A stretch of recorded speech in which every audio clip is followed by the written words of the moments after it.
Let's go for take.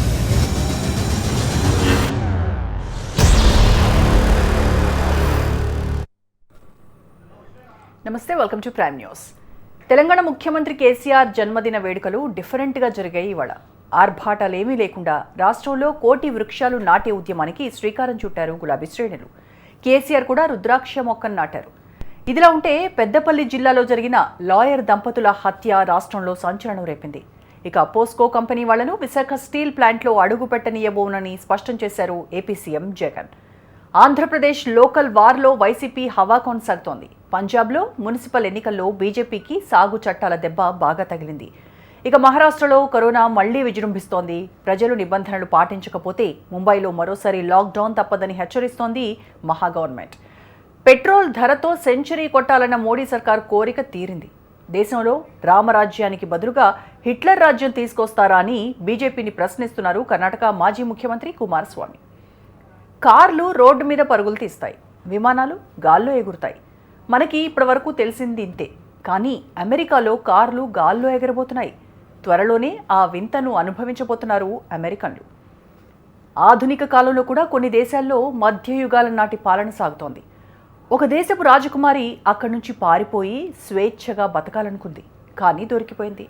ఇక అప్పటి నుంచి ఆమె జీవితం బంగారు పంజరంలో చిలకలా మారిపోయింది. ఇంతకీ ఆమె ఏ దేశపు రాజకుమారి? చూద్దాం టాప్ స్టోరీస్ తర్వాత. కడపలో ఫ్యాక్టరీ కోసమే పోస్కోతో చర్చలు, స్టీల్ ప్లాంట్ పై అసెంబ్లీలో తీర్మానం చేస్తామన్న జగన్.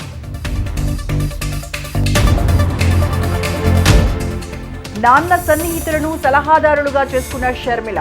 25న మహబూబ్ నగర్ లో ఆత్మీయ సమ్మేళనం. పంజాబ్లో బీజేపీకి సాగు చట్టాల షాక్. మున్సిపల్ ఎన్నికల్లో కాంగ్రెస్ క్లీన్ స్వీప్. పుదుచ్చేరి ప్రభుత్వ సంక్షోభం, బీజేపీ కుట్రే. గవర్నర్ను కావాలనే బదిలీ చేశారంటున్న కాంగ్రెస్. లోకల్ రైళ్లతో మహారాష్ట్రలో పెచ్చరిల్లుతున్న కరోనా. మరోసారి లాక్డౌన్ దిశగా సర్కార్ అడుగులు. రోజంతా నష్టాల్లోనే స్టాక్ మార్కెట్. దిగొచ్చిన బంగారం ధరలు 10 గ్రాములు 46,000. రేపు చెన్నైలో ఐపీఎల్ మినీ వేలానికి రెడీ.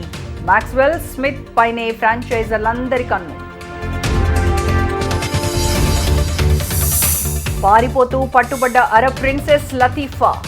రాజప్రాసాదంలో బందీగా మారానని ఆవేదన.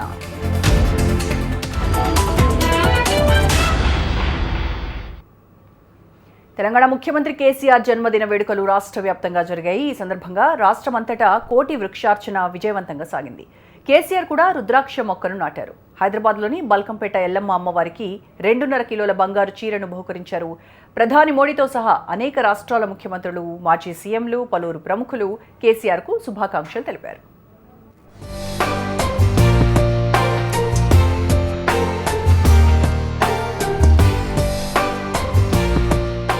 కేసీఆర్ జన్మదినం సందర్భంగా తెలంగాణ అంతటా కోటి వృక్షార్చన కార్యక్రమం విజయవంతమైంది. ముఖ్యమంత్రి జన్మదిన వేడుకలకు దూరంగా ఉండడంతో రాజ్యసభ సభ్యుడు జోగినిపల్లి సంతోష్ కుమార్ కోటి వృక్షార్చనకు పిలుపునిచ్చారు. సంతోష్ పిలుపును అనుసరించి రాష్ట్రమంతటా టీఆర్ఎస్ శ్రేణులు పెద్ద ఎత్తున ఈ కార్యక్రమాన్ని నిర్వహించాయి. ఎక్కడికక్కడ మంత్రులు, ఎమ్మెల్యేలు, స్థానిక ప్రజాప్రతినిధులు, పార్టీ శ్రేణులు, ఇతర వర్గాల ప్రముఖులు మొక్కలు నాటే కార్యక్రమంలో ఉత్సాహంగా పాల్గొన్నారు. కేసీఆర్ స్వయంగా రుద్రాక్ష మొక్కను నాటారు. కోటి మొక్కల ఉద్యమానికి పిలుపునిచ్చిన సంతోష్ కుమార్ ను ముఖ్యమంత్రి అభినందించారు. కేసీఆర్ జన్మదినం సందర్భంగా తెలంగాణ భవన్లో రక్తదాన శిబిరం నిర్వహించారు. శిబిరాన్ని పార్టీ వర్కింగ్ ప్రెసిడెంట్ కేటీఆర్ ప్రారంభించారు. రక్తదానం ప్రారంభం కావడం కంటే ముందు కాళేశ్వరం ప్రాజెక్టుపై రాసిన పాటను, కేసీఆర్ జన్మదినం సందర్భంగా రాసిన పాటను కేటీఆర్ విడుదల చేశారు. ఈ సందర్భంగా బల్కంపేట ఆలయంలో ఎల్లమ్మ తల్లికి 2.5 కిలోల బంగారు చీరను బహూకరించారు మంత్రి తలసాని శ్రీనివాస్ యాదవ్. అలాగే ఉజ్జయిని మహంకాళి, సికింద్రాబాద్ గణేష్ ఆలయాల్లో ప్రత్యేక పూజలు కూడా నిర్వహించారు.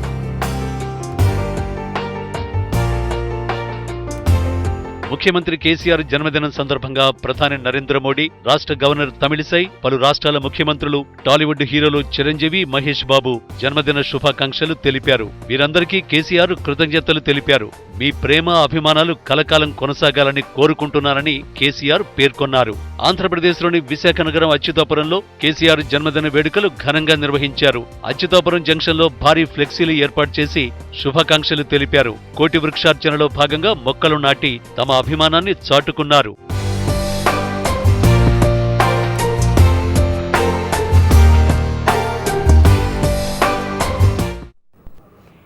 కేసీఆర్ పుట్టినరోజు సందర్భంగా సిద్దిపేట జిల్లాలో రంగనాయక సాగర్ నుంచి యాసంగి పంటకు నీటిని విడుదల చేశారు మంత్రి హరీష్ రావు. ఈ సందర్భంగా మంత్రి మాట్లాడుతూ యాసంగిలో ఒక్క మడి ఎండకుండా సాగునీరు అందిస్తామని రైతులకు భరోసా ఇచ్చారు. ఈరోజు గౌరవ ముఖ్యమంత్రి గారి జన్మదిన శుభ సందర్భంలో మొట్టమొదటి రంగనాయక సాగర్ ప్రాజెక్ట్ కింద మొట్టమొదటి యాసంగి పంటకు ఈరోజు నీరు విడుదల చేయడం నిజంగా చాలా సంతోషంగా ఉంది. కేసీఆర్ గారు ఈరోజు వారు ఈ గడ్డ మీద పుట్టి తెలంగాణ రాష్ట్రాన్ని సాధించి ఈ కాళేశ్వరం నీళ్లు ఈరోజు ఈ ప్రాంత ప్రజలకు అందడం అనేది ఒక చరిత్రాత్మకమైనటువంటి విషయం.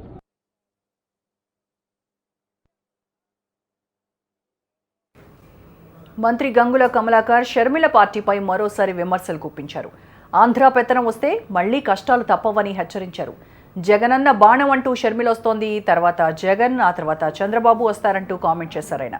కేసీఆర్ ను కాపాడుకోవాలి, లేకపోతే ఇబ్బందులు తప్పవంటూ హాట్ కామెంట్స్ చేశారు మంత్రి కమలాకర్. జగనన్న బాణం ఒక్క బాణం వస్తే కేసీఆర్ గారికి కోట్లాది బాణాలు రెడీ ఉన్నాయి. ఇక్కడ జగనన్న బాణం ఒక్క విసిరిని కావచ్చు, కానీ కేసీఆర్ గారికి ఈ తెలంగాణలో కోట్లాది బాణాలు సిద్ధంగా ఉన్నాయి. కాబట్టి ఏ బాణం వచ్చినా కూడా తెలంగాణ ప్రజల ప్రయోజనం కాపాడిన ఏకైక వ్యక్తి గారు ముఖ్యమంత్రి. కాబట్టి ఎన్ని బాణాలు వచ్చినా కూడా తిరుగుముఖం పట్టి తప్ప కానీ మళ్ళీ కేసీఆర్ గారే ఈ శ్రీరామ రక్షకుంటారు. కాబట్టి ఎన్ని బాణాలు వచ్చినా కూడా కేసీఆర్ గారు ఒక్క ఆదేశం ఇస్తే కోట్లాది బాణాలు సిద్ధంగా ఉంటాయని చెప్పి మనస్ఫూర్తిగా కోరుకుంటున్నాను. కేంద్ర రాష్ట్ర ప్రభుత్వాలపై T Congress working president Revanth Reddy మండిపడ్డారు. రైతులను కేంద్ర ప్రభుత్వం మోసం చేస్తోందని విమర్శించారు. సాగు చట్టాలను అడ్డుకునే హక్కు రాష్ట్రాలకు ఉందని, కేంద్రం చట్టం చేసినా రాష్ట్రాలకు ఇష్టం లేకపోతే వాటిని అమలు చేయాల్సిన అవసరం లేదన్నారు రేవంత్ రెడ్డి. ఈ వ్యవసాయ చట్టం కూడా నిర్బంధం కాదు. రాష్ట్ర ప్రభుత్వం కావాలనుకుంటే ఈ చట్టాన్ని మా రాష్ట్రంలో అమలు చేయమని చెప్పి నిర్ద్వందంగా తిరస్కరించవచ్చు. కానీ ఈ పని చేయకుండా నరేంద్ర మోడీ గారికి లొంగిపోయి కేసీఆర్ గారు ఈ చట్టాలను రాష్ట్రంలో అమలు చేయాలన్న ఆలోచన చేస్తున్నాడు. చాలా క్యాజువల్ యాటిట్యూడ్తోని ఆర్థిక మంత్రి గారు చెప్తున్నారు. నష్టాలన్నీ కేంద్ర ప్రభుత్వం భరిస్తూ లాభాలలో ఉన్న కంపెనీలను ప్రైవేటైజ్ చేస్తున్నది. వేములవాడ రాజన్న ఆలయానికి చిల్లర భారమైంది. ఆలయంలో లెక్కించిన చిల్లర నాణేలను తీసుకునేందుకు బ్యాంక్ అధికారులు నిరాకరించారు. ఫిక్స్డ్ డిపాజిట్గా ఇస్తే ఉన్నతాధికారులతో మాట్లాడతామని చెప్పారు. ఆలయ గర్భగుడి అంతర్భాగంలో మొత్తం 18 హుండీలున్నాయి. వీటిలో 13 పూర్తిగా నిండిపోయాయి. వాటిలో భక్తులు కానుకలు వేయకుండా అధికారులు హుండీలకు వస్త్రాన్ని చుట్టారు. దీంతో భక్తులు ఆలయ పరిసరాల్లో కానుకలను సమర్పించుకుంటున్నారు. ఇదే అదనుగా కొందరు సిబ్బంది చేతివాటం ప్రదర్శిస్తున్నారన్న ఆరోపణలు వచ్చాయి. బ్యాంకులు తీసుకోవడానికి నిరాకరించడంతో ఆ చిల్లరను తిరిగి హుండీల్లోనే వేశారు.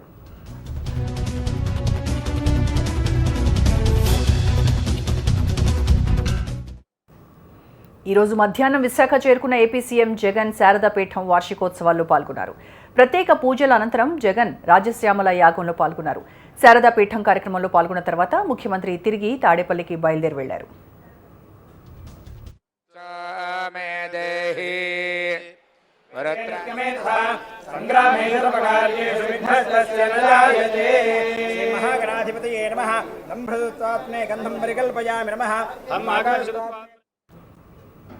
దక్షిణ కొరియాకు చెందిన పోస్కో కంపెనీపై ఏపీ సీఎం జగన్ స్పష్టతనిచ్చారు. పోస్కో ప్రతినిధులు తనను కలవటం వాస్తవమే అని జేఏసీ నేతలకు చెప్పారు. అయితే ఆ భేటీ స్టీల్ ప్లాంట్ వ్యవహారంపై కాదని స్పష్టం చేశారు. భావనపాడు లేదా కృష్ణపట్నంలో పరిశ్రమ పెట్టాలని సూచించినట్టు సీఎం జగన్ తెలిపారు. వచ్చే అసెంబ్లీ సమావేశాల్లో స్టీల్ ప్లాంట్పై తీర్మానం చేస్తామని కూడా వారికి వివరించారు. పాస్కోకు సంబంధించిన వాళ్ళకు సంబంధించి కూడా రకరకాలుగా మైక్ పట్టుకుంటే చాలు ఎందుకంటే రాజకీయంగా ఉన్నాడు కాబట్టి ఇష్టం వచ్చినట్టుగా మాట్లాడతాడు కానీ, బట్ వాస్తవం చెప్పాలంటే పాస్కో వాళ్ళకు రావడం వాస్తవమే, నన్ను కలవడము కూడా వాస్తవమే. కానీ నేను వాళ్ళను కడప, కృష్ణపట్నం, లేకపోతే భావనపాడు కూడా ఆలోచన చెప్పిన. ఈ 3 లొకేషన్స్లో ఎక్కడైనా కానీ పర్వాలేదు, కడప అయితే బాగుంటుందని చెప్పి నేను కడప వైపుకు తీసుకొని పోయే కార్యక్రమం కూడా చేస్తాను. ఏపీలో 3వ విడత పంచాయతీ ఎన్నికలు ప్రశాంతంగా ముగిశాయి. సాయంత్రం 4 గంటల నుంచి ఓట్ల లెక్కింపు మొదలైంది. ఫలితాలు విడుదలవుతున్నాయి. మొదటి, రెండో విడతల్లో మాదిరిగానే ఈసారి కూడా అధికార వైసీపీ హవా కొనసాగుతోంది. 3వ విడతలో 3,221 పంచాయతీలున్నాయి. వాటిలో 579 గ్రామాల్లో ఏకగ్రీవమైంది. మిగిలిన వాటికి ఎన్నికలు జరిగాయి.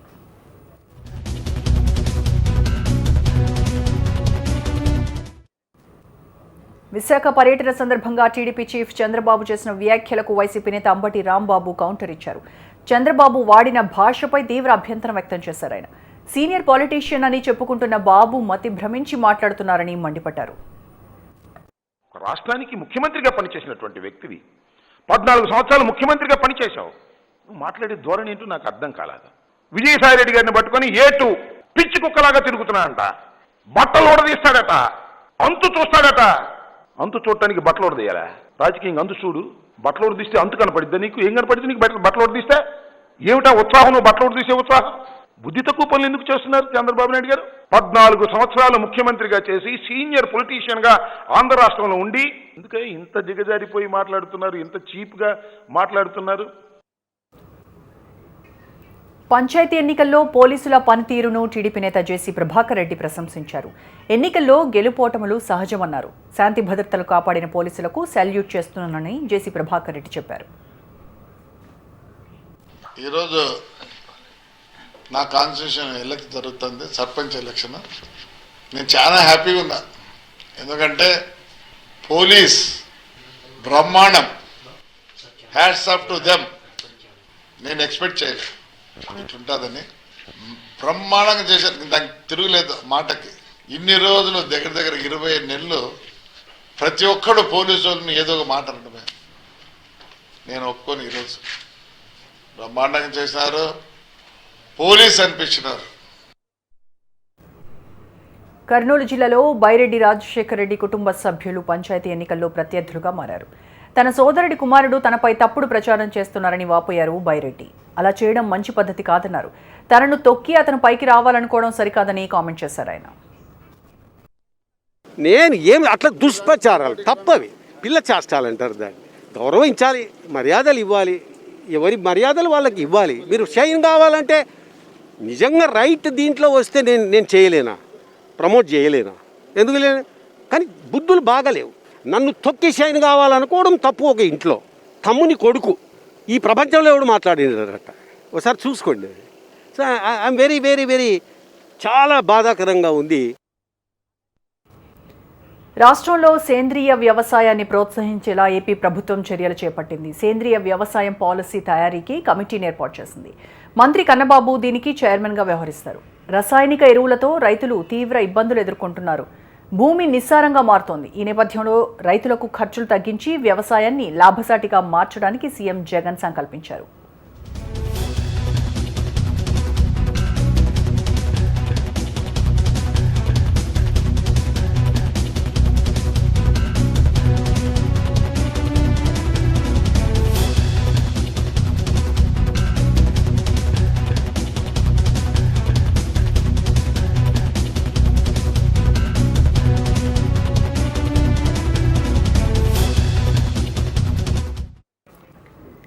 దేశవ్యాప్తంగా సంచలనం రేపిన మీటూ ఉద్యమం కేసులో ఢిల్లీ కోర్టు కీలక తీర్పునిచ్చింది. కేంద్ర మాజీ మంత్రి ఎంజే అక్బర్ తనపై లైంగిక వేధింపులకు పాల్పడ్డారంటూ జర్నలిస్టు ప్రియా రమణి చేసిన ఆరోపణలు, తనపై ప్రియా తప్పుడు ఆరోపణలు చేశారని, తన పరువుకు భంగం కలిగించారంటూ అక్బర్ కోర్టును ఆశ్రయించారు. దీనిపై సుదీర్ఘ విచారణ చేపట్టిన న్యాయస్థానం కీలక తీర్పునిచ్చింది.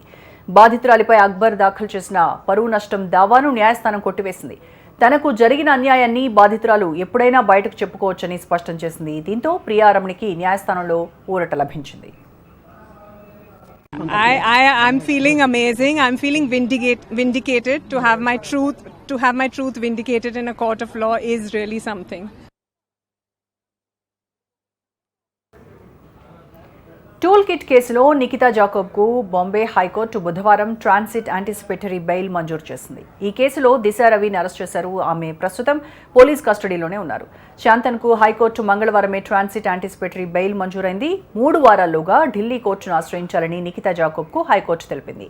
ఇక ఢిల్లీ పోలీసులు నమోదు చేసిన ఆరోపణల ప్రకారం Disha Ravi, Nikita Jacob, Shantanu toolkit document తయారీలో భాగస్వాములు. వీరికి ఖలిస్తాన్ అనుకూలవాదులతో ప్రత్యక్ష సంబంధాలున్నాయని ఆరోపించారు.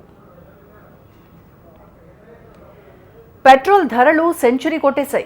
గత 10 రోజులుగా వరుసగా పెట్రోల్ ధరలు పెరుగుతూనే ఉన్నాయి. దీంతో తొలిసారి దేశంలో పెట్రోల్ రేటు 100 రూపాయలు దాటేసింది. ఈరోజు జైపూర్లో పెట్రోల్ ధర 100 మార్కును టచ్ చేసింది. ఇండియన్ ఆయిల్ కార్పొరేషన్ లెక్కల ప్రకారం రాజస్థాన్లోని గంగానగర్ జిల్లాలో పెట్రోల్ ధర 100 రూపాయల 13 పైసలకు చేరింది. డీజిల్ ధర లీటర్కు 92 రూపాయల 13 పైసలుగా ఉంది. దేశవ్యాప్తంగా 93 రూపాయల నుంచి 100 రూపాయల మధ్య పెట్రోల్ ధరలు కొనసాగుతున్నాయి.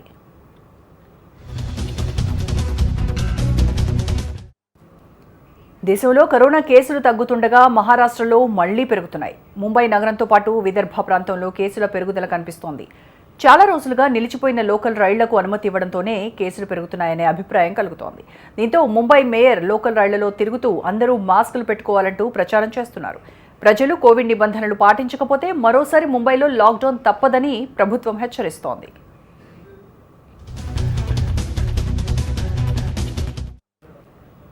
పంజాబ్ మున్సిపల్ ఎన్నికల్లో బీజేపీ అడ్రస్ గల్లంతైంది. కాంగ్రెస్ తిరుగులేని విజయాన్ని సొంతం చేసుకుంది. బీజేపీకి సాగు చట్టాల షాక్ తగిలినట్టు ఫలితాలు స్పష్టం చేస్తున్నాయి. మొత్తం 7 కార్పొరేషన్లను కాంగ్రెస్ గెలుచుకుంది. 53 ఏళ్ల తర్వాత భటిండా మున్సిపాలిటీ కూడా కాంగ్రెస్ చేతికి చిక్కింది. దీంతో పార్టీ శ్రేణుల్లో సంబరాలు అంబరాన్నంటున్నాయి. పంజాబ్ స్థానిక ఫలితాలు సాగు చట్టాలపై రెఫరెండంగా పంజాబ్ నేతలు భావిస్తున్నారు.